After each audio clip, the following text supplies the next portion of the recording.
Hey y'all, welcome or welcome back to Chocolate Covered Pages. I'm Kiona, and in today's video we are going to be talking about some more 2025 releases that I have read. Let's talk about the most recent one that I have finished, and that's going to be Boomtown by Nick Stone. This is Nick Stone's debut adult fiction book. This is a thriller. For one, thank you to the people over at Simon & Schuster for this advanced reader copy, and also thank you to the people over at Simon Audio for the advanced listening copy. So I was always set up for success to read this book. As soon as I saw that the audio was available, I was like, oh, give me that, give me that, give it to me now. This one is marketed as P-Valley meets Gone Girl. Would I agree with that? To a certain extent. Yes, to a certain extent, I will agree with that. There is a whole cast of characters in this book, so just know that going in, right? So we meet Lyric. She was a dancer at this strip club, and then she ended up not being able to really dance anymore like that, so she kind of took on more of like a supervisor type of role. So now she just kind of helps hiring new dancers and stuff like that for the owner of the club. We know in the very beginning that a new dancer that she has hired named Damaris, she is missing. She hasn't been showing up to work, and now she's starting to get a little bit like worried because she the one who hired the girl. And then it's also bringing her back to the fact that just, not too long ago, there was a very close friend / lover of hers named Lucky. Well, that's a stripper name, but we'll call her Lucky. And Lucky and Lyric were very tight. They were very good friends, and then they took it to the next step. So we get a bit of that about what that relationship had going on. And then at the center of it all is this white man named T, and she finds the same business card in Damaris' locker that she had also found with Lucky's things when she had disappeared. So she knows that somehow this man has something to do with both of these women. She just doesn't know what does it have to do with. And she's known since she first met this guy that she don't like what she feels when she sees him. Let's talk about the audiobook. The audiobook, I like the audiobook because it is a full cast. I love a full cast audiobook. And it felt like this audiobook was kind of like the dream team. Like, we've got Bonnie Turpin. She doesn't have a big role in it, but listen, just her being involved, okay? We got Bonnie Turpin, we got Shayna Small, and I love Shayna Small. Shayna Small is always good. Now, Angel Peen, who I've never heard that name before, but the voice sounds a little familiar. Sometimes the narrators switch up their names depending on the genre. So she very well could be another narrator, and I just haven't connected the voices together. But that's okay. But Angel Peen as doing the narration for Lucky, enjoyed very much so. She was good. She was absolutely good. It just felt like such a dream team of a narration for me, and I like that there were different voices. I really do. Because each woman had a different kind of voice. I mean, we got the POV from Damaris, we got the POV from Lucky and Lyric, and we also get another woman's POV, which is Bonnie Turpin. That's who she's doing the voice for. So highly recommend to do this one on audio. As far as the thriller aspects of it, as far as this being Nick's debut adult thriller, I thought that she did a good job. I mean, to me, if I was to think of one word to describe this book, it would be fun. Even though it comes out in October, it feels very summer to me. I don't know why. Even though it's a thriller, it just felt like it was quick, it was fun. Like, it was one of those books where you was in, and you definitely didn't want to stop reading until you finished and found out like how everything was connected. And then it was like, oh, okay, now I could, you know what I mean? Now I could go on with the rest of my life. It was like you wanted to know what was gonna happen. You, not so much as what was gonna happen, you wanted to know how everyone was connected. That was what I wanted to know, was how is this white man involved with these two strippers, and like what happened, right? But yeah, I think Nick did a good job. I would love to see some more thrillers from her, for sure. Okay, so another book I read was These Heathens by McKenzie. And in this book, we meet this 17-year-old girl named Doris. This is also set in the 1960s. So Doris is living in a very small town in Georgia, and she realizes that she's pregnant. And she also realizes that she doesn't want to keep the baby. She definitely wants to have an abortion. Just to give you a better picture, she grows up in this very Christian household. They go to church all the time, and you know, she takes care of her younger siblings. Yeah, so she knows that, listen, I cannot have this baby. So she has decided that she needs to get an abortion. However, the only midwife she knows also goes to their church. So that woman is not an option. So she goes to her favorite teacher, Mrs. Lucas, and she tells her the situation. And Ms. Lucas is like, you know what? I might know somebody that could help you. Okay, so they decide to take a trip to Atlanta.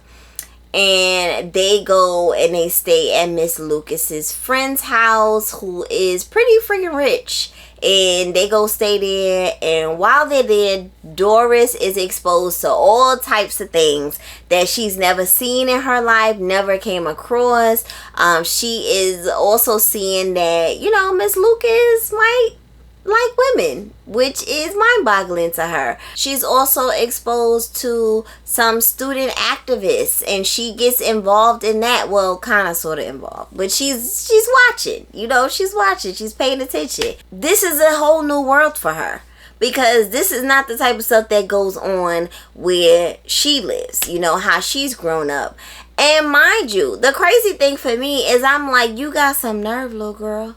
You judging all these people and how they living their life and what they doing, and here you are with a baby, and we don't even know who the daddy is. I have no idea who the daddy of this baby is, because who was it? Who is the daddy? You know, how did this happen? But yeah, she was definitely judging folks the entire time and watching everything and writing everything down. This was more of a coming of age kind of book, and I wasn't expecting it to be. I thought this book was gonna be more like, if you look at the cover, I thought it was gonna be very like more vibey, more 60s black people type of vibe. And just, I don't know, it wasn't exactly what I expected. I didn't hate it, but it wasn't what I was expecting it to be. I will say that, because I expected her to get into way more shenanigans while she was there and discovering more things about herself. I mean, she did discover some things about herself, but I just expected a bit more. I definitely do like the parts where she is struggling with trying to decide if she really does want this abortion or not, you know, and if she has it, what could her life possibly look like, and just her wanting to have the choice, period, you know what I mean, as opposed to her parents making it for her or someone else making it for her. Yeah, and I do like the subtle name drops throughout the book of actual real you know, black people in history. I did enjoy that part as well. Another book that I read, this one is called Johan by Lola Akinmade Åkerström, and this one is a prequel to In Every Mirror She's Black, and the and the sequel to that, which is Everything Is Not Enough. So we as readers, we that have read that series, we have been wanting to know the backstory of Yanni. That series is set in Sweden, and this is the white man that is connected to these black women in this story. And we have been wanting to know more about Yanni, and that is exactly what Johan is. Johan was so good. Johan was exactly what I needed to be like, okay, I understand now. I get it now. Because I just still had questions about Yanni in the 2 books. And this book literally cleared up every question that I had. And it also it just filled in so many blanks about him, his upbringing, how did he get to be called Yanni, because I was thinking Johan, like, who is that? And it was just good. It was still good, even though it was a novella.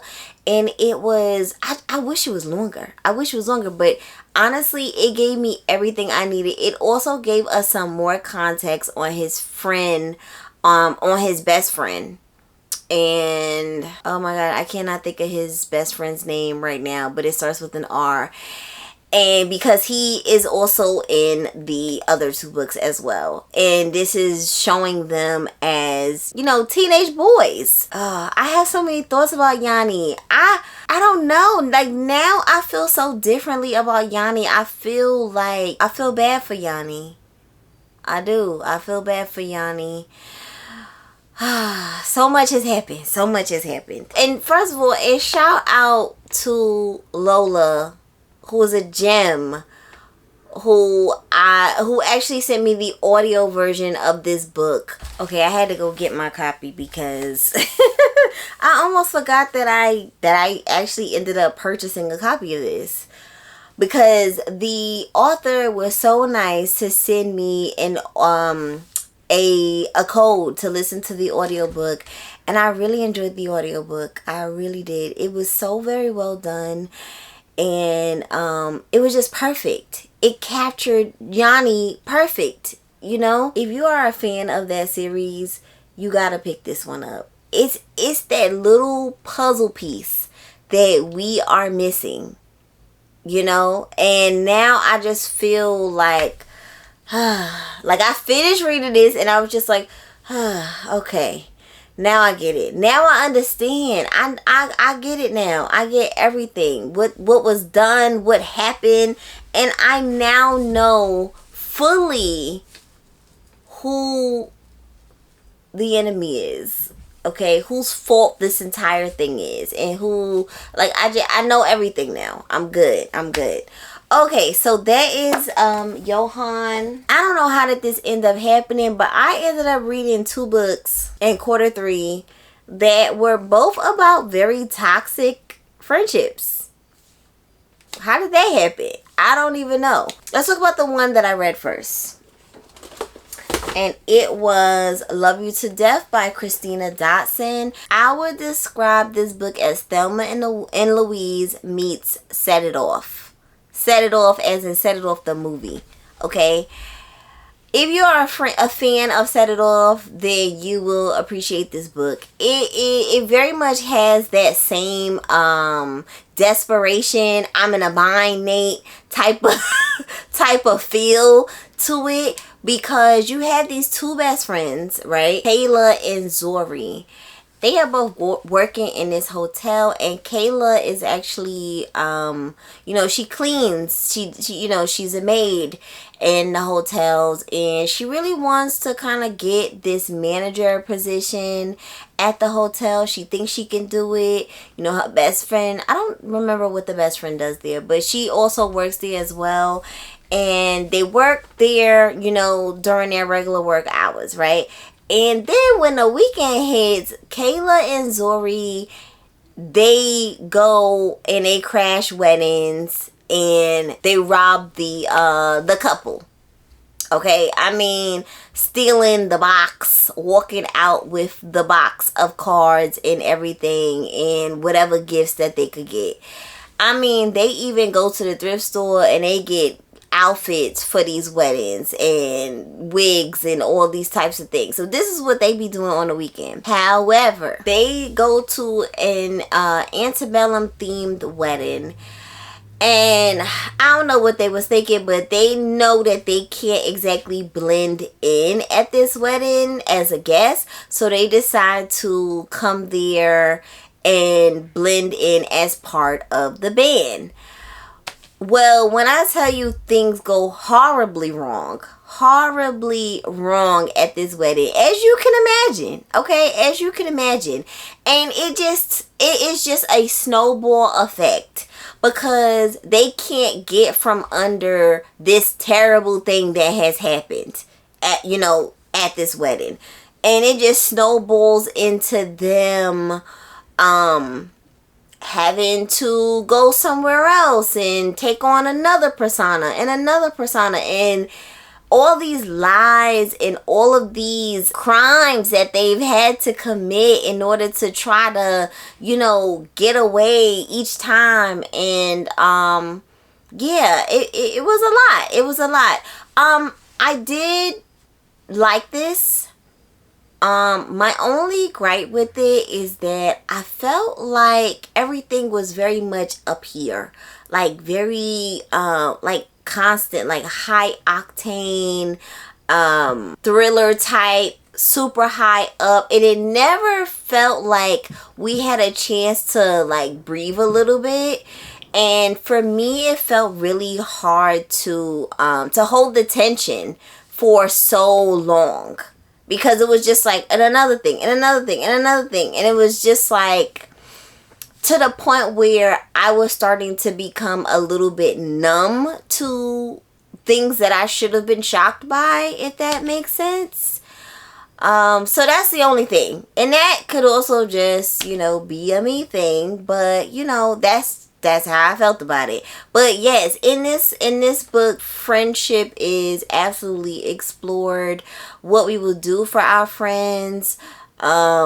And when has it gone too far, of being loyal to your friend? Like when is that full stop part of, okay, listen, I'm gonna be loyal to you, but you are going too far. And now you about to get me, messed up, so yeah. This is, if this sounds like your type of thing, because people have been loving it. People were loving this all summer. Shout out to the Bantam folks at Random House for sending it to me. And then also we had with another toxic friendship that I actually finished recently is Lonely Crowds by Stephanie Wambugu. Thank you to the folks over at Little Brown for sending me this copy. In this book, we have Ruth and Maria. So right from the beginning, Ruth sees Maria and she says to herself, I want to be friends with that girl. I see her. I like her. I want to be friends with her. And she makes her way into being friends with this girl. However, Maria has a lot going on. She's not just living a regular, childhood. Her mom actually committed suicide. So she ends up, she's living with her aunt, who is not very nice, warm, or healthy. The aunt has her own, mental issues that she needs to overcome. And Maria ends up spending a whole lot of time with Ruth and her family, because Ruth is an only child and it's just her and her parents. So Maria stays with them a lot and often. Okay. Many things happen while they are kids that I don't think that Ruth understands because she's a kid at the time. And maybe these things she starts playing back some of these moments in her head as she's an adult and thinking like, They are both into art. You know, Maria was pretty much doing a little bit of everything. Like, she was doing like some singing in the band, and I think she was in like theater and stuff. But Ruth was always, you know, doing art, like the painting and stuff like that. And then they end up going to the same college, and they are, you know, spending time in New York. And this is also in the 90s, and there's so much going on. There's drugs, there's sex, there's all kinds of things. I mean, they're both kind of trying to find their way. Maria is also trying to reconnect with her father, who she never knew. That is a, you know, debacle. And it kind of seems like they are drifting apart a little bit. But it seems like Ruth is still trying to hold on to Maria. But it seems like Maria is kind of like, girl,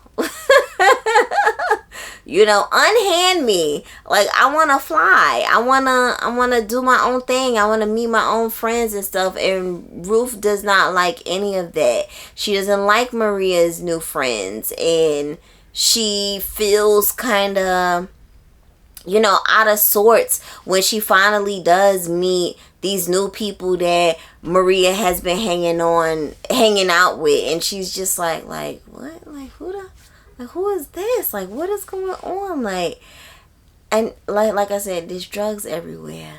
It's the drugs is everywhere, and everybody's doing it. Okay, I think eventually in this book, Ruth starts to ask herself a lot of questions when she begins to compare her journey with art and being in New York with Ruth's journey, and she starts to feel some type of way, because she's like, you know, I'm good. Like, I want to be, you know, seen. She very much wants to be seen, and she wants to be seen as like a real, like, heavy hitter in the art scene. And I think Maria also plays a part in making Ruth feel like she's not good enough. Maria second guesses a lot of decisions that Ruth makes, because, and I could see probably why, because for a long part of Ruth's life, she just kind of goes with the wind. And I think that that's something that makes Maria lose respect for her, is because Ruth is very much like, oh, we're doing that? Oh, okay, I'm going over there. Oh, well, like, she's very much wherever the wind blows. And Maria knows that, because she has taken advantage of the fact that Ruth is that type of person. She's had Ruth doing all types of stuff because she wanted to do it. That's it, you know. And Ruth wasn't going to give her any pushback. It was just kind of like, okay, you want to do these drugs? Do you want to do this acid? Like, like, okay, cool. We're just gonna, whatever. I'm with my girl. I'm with Maria, you know. I love the ending of this, I will say. I think the ending of this brought it up another notch for me, because I love everything that takes place towards the end of this book. Yeah, I will say that this book is a bit of a surprise. And I love books on friendships, and I do love the way this one depicts a very toxic, obsessive type of friendship. Because again, just like the last book, where is the line of I cannot follow you beyond this point, you know? I have to take care of myself as well. There's so much in this book to unpack, specifically about Ruth and how she sees herself as an artist. She wanted to take her art seriously, but I think she was scared to take it seriously because she was afraid to fail. And I think that happens with a lot of people that are in a creative space. It's hard to just jump out there, because you might be jumping out there and nobody mess with it like that. It's just like, you know, this is okay. you know, and Maria had that about her where she was willing to jump out there, and it ends up paying off for her. And that makes Ruth very angry because she's like, yo, hello, like, I've been here this whole time. How come, you know, she gets this and I'm over here? You know, I want to make money too. I want to make money off of my art and blah, blah, blah, blah. But yeah, there's a lot to unpack with this one. Very much enjoyed it. And thank you to the people over at Hachette for the audiobook for this. That I really enjoyed as well. And guess who the narrator is? Of course, none other than Shayna Small. Shayna Small been killing us. Okay, in this next one, I strictly read the ebook with my eyes. And I actually read this one early, but I didn't get to talk about it until now. This is my first time getting to talk to y'all about it. I've said some things on like threads or whatever, but this is my first time getting to talk to y'all about it. This book is Dominion by Addie E. Citchens. And this book is about a man, well, it's not really, but we'll start off there. Reverend Winfrey Jr. Okay, this is a pastor at a big church. He also he owns a lot of stuff in his community. Like, he got a barbershop, he got a I think a radio station. He owns a lot of stuff. He got his hand in a lot of things in his community, and you know, a few people as well. A few people. Okay. And we are mainly following in this book, we are following Priscilla, who is his wife. Okay, and who, you know, his wife, the first lady, they have 5 sons. Okay, and the youngest son, Manny Emmanuel, aka Wonder Boy, he is the one that we are fully focusing on in this book. And then we also have another POV from a young lady named Diamond. Diamond is in a relationship with Wonder Boy. And you'd say to yourself, how are they connected? Well, they are definitely connected because they are both giving their perspective regarding what is going on with Wonder Boy, okay, from the mom's perspective and the girlfriend's perspective. Wonder Boy has some very unsavory extracurricular activities, okay, which you'll find out. I won't spoil it here, but many things. Okay, and if you grew up in a church, you know that a lot of times, the pastor's kids are the ones that be into the most stuff. Okay, we all know this. We don't talk about it, but we all know this. Okay, because those are the ones that you would expect to be the most buttoned up, but those are actually the ones a lot of times that they just know how to put on a great face for the public. But behind closed doors, they into all types of stuff. Okay, and that is the case here. If you grew up in a church, you will probably enjoy this book because it is definitely pulling back that curtain and letting us hear what could possibly a first lady be thinking. You know, and this first lady, Priscilla, she got a lot of thoughts. She got a lot of thoughts and she got a lot of opinions, okay? She actually grew up in a pretty affluent family. Like, her family owned a funeral home, but you know, kids playing around one day, she ends up hurting herself very badly, which gives her a very bad limp. She's still gorgeous in the face, but she has a very bad limp, so she is in a lot of pain because of this hip still. So she literally takes drugs. You know, she be popping all types of, she be popping pills. You know, and not just popping them, she popping them, and then she's drinking a little something brown when she's popping them. She's had a few episodes as well, you know, which we can't talk about because, you know, it's the first lady. So there's so many secrets. There's so much to uncover in this book. I just want to say that I really just couldn't stop reading this. I literally couldn't. I had to peel my eyes off of my Kindle because I had to go and work, you know, or something like that. I didn't want to stop reading it. I really did. And it is like little, what I also liked is that there's like these little mini sermons of what the pastor would be, you know, what he was going to be discussing. And I loved seeing that in there. I think that, it's so much I can't say because it will spoil it. If you have not read this book, you are truly, truly missing out. I cannot believe that this is Addie's debut novel. Like, hats off to her. I am extremely impressed. I actually DM'd her because I was that impressed. I always feel like, especially when it comes to debut authors, I felt like I needed to tell her how much I really enjoyed this book and how impressed I was. The writing is phenomenal.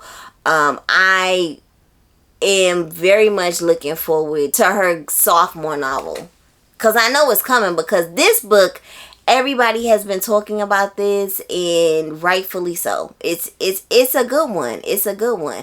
And you're never gonna go wrong with a book that's set in a church and it got all these secrets and so much mess. I mean, because when I tell you nobody in this book got their hands clean, nobody has clean hands. Everybody was doing something they ain't had no business doing, and you're gonna get to read about all of it, and I love that for you. Okay, so that is gonna be it for this video. I read quite a few 2025 releases. I've also, of course, been reading some backlist stuff, but I definitely wanted to make sure I get my thoughts out about these 2025 books, because y'all need to know what y'all need to just be getting from the library and what you need to spend your money on, okay? If you read any of these, let me know. Also tell me if you read some other 2025 releases that I absolutely have to read. Let me know, please, because the list is very long and I need to prioritize it before the end of the year. Okay, if you enjoyed this video, make sure you give me a thumbs up, and also hit that hype button. That is now this new thing on the YouTube videos where you can hype a video. So please hype the video so other people can see it, and subscribe if you have not already, and I will catch y'all in the next one. Bye.